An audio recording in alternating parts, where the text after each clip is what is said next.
Hi అండి, అందరికీ నమస్తే. Welcome back to our channel Dishita talks. ఈరోజు కొంచెం కూడా నూనె నెయ్యి వాడకుండా ఎంతో టేస్టీగా హెల్దీ అయిన రెసిపీ చేసుకుందాము అండి.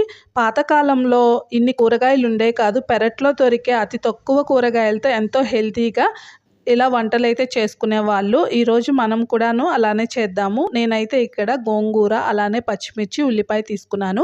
అతి తక్కువ ఇంగ్రీడియంట్స్ అయిన టేస్ట్ అయితే చాలా బాగుంటుందండి. గోంగూర చూడండి, చాలా అంటే చాలా ఫ్రెష్గా ఉంది కదా, మా గార్డెన్లోది అండి. దీన్ని కొయ్యగానే నేను అయితే ఇలా చేస్తున్నాను. ఎప్పుడైనా ఆకుకూరల్ని వెంటనే చేసుకుంటేనే దాంట్లో పోషకాలన్నీ మనకు అందుతాయి.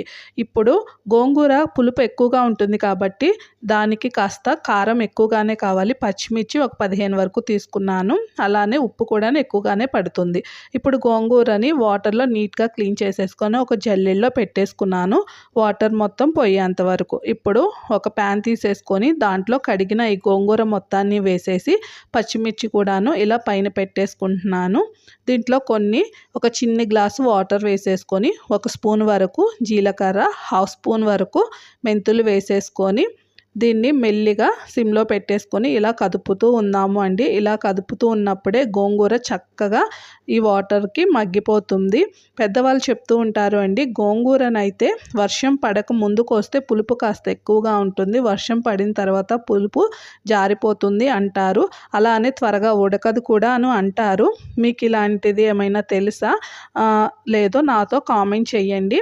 ఇప్పుడు గోంగూర అయితే చక్కగా మగ్గిపోయింది కదా, ఈ వాటర్ మొత్తం మరిగిపోయి ఈ పచ్చిమిర్చి కూడాను మెత్తగా అయ్యేంత వరకు సిమ్లో పెట్టేసుకొని ఇలా కదుపుతూ మగ్గించుకుందాము. ఒక చిన్న ఉల్లిపాయను కూడా కట్ చేసి వేసుకొని కొంచెం చింతపండు వేయండి టేస్ట్ కోసము. ఇప్పుడు వాటర్ మొత్తం మగ్గిపోయి పచ్చిమిర్చి మెత్తపడినది. ఇప్పుడు స్టవ్ తీసేసుకొని ఇది చల్లార్చుకుందాము. నెక్స్ట్ ఒక మిక్సీ జార్ తీసేసుకొని ఫస్ట్ ఈ పచ్చిమిర్చిని తీసేసుకొని గ్రైండ్ చేసుకుందామండి. ఈ పచ్చిమిర్చితో పాటు ఒక 4-5 వెల్లుల్లి రెబ్బలు, అలానే క్రిస్టల్ సాల్ట్, ఒక స్పూన్ జీలకర్ర, మీకు ఇష్టం ఉంటే ధనియాల పౌడర్ కూడా వేసుకోండి. దీన్ని ఫస్ట్ కచ్చాపిచ్చాక గ్రైండ్ చేసేసుకోండి. ఇలా చేసుకుంటేనే పచ్చిమిర్చి గింజలు కనిపించేటట్లు గ్రైండ్ చేసుకుంటేనే టేస్ట్ చాలా బాగుంటుంది.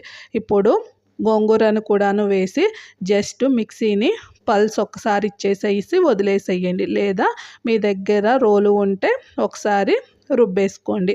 అంతే, ఇలా ఉంటేనే పచ్చడి కచ్చాపిచ్చాగా చాలా బాగుంటుంది. ఇప్పుడు సర్వింగ్ బౌల్లోకి తీసుకొని వేరొక ఉల్లిపాయని కచ్చాపిచ్చాగా దంచి వేసుకొని ఇలా కలుపుకొని వేడివేడి అన్నంలో కాస్త నెయ్యి వేసుకొని తింటే అద్దరిపోతుందండి. మీకు ఈ వీడియో నచ్చితే లైక్ చేయండి, షేర్ చేయండి, ఛానల్ని సబ్స్క్రైబ్ చేయండి. మరి థ్యాంక్ యూ.